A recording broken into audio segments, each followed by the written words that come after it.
Expert doctor నుండి విందాము for hypertension young పాపులేషన్‌లో along with coronary artery disease ఇంకా హయ్యర్ హార్ట్ రేట్ కలిగిన వాళ్ళు హ్యాపీ హార్ట్ కై ష్యూర్‌గా ఉండగలరా అని. ఈ రోజు మనతో పాటు ఉన్నారు doctor Rajendra Prasad Pullela, consultant anaesthesia and critical care consultant in Kia hospital Karimnagar. Hyper tension ని ఎలా డిఫైన్ చేయాలి అండ్ ఒక వ్యక్తికి హైపర్ టెన్షన్ ఉందని మనం ఎప్పుడు నిర్ధారించాలి?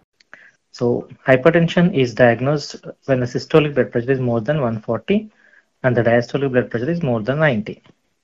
So more than 18 years of age ఉన్న వాళ్ళకి బీపీ 140/90 కంటే ఎక్కువ ఉంది అనుకుంటే మనం బీపీ అని చెప్పి డయాగ్నోస్ చేస్తాము. నాట్ ఈవెన్ అంటే ఒకేసారి కాదు, at least 2 to 3 readings more than 140/90 రావాలి. వస్తే దాన్ని మనం బీపీ అని డయాగ్నోస్ చేస్తాం.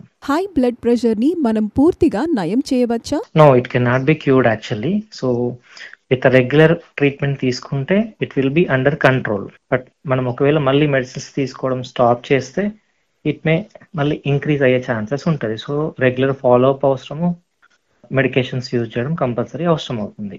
Thank you doctor for your time.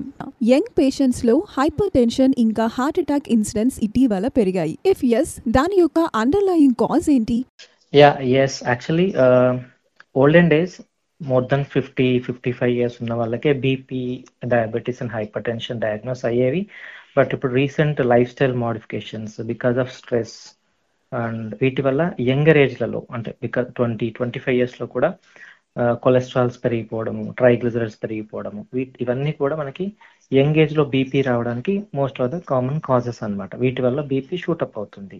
Thank you doctor for your time.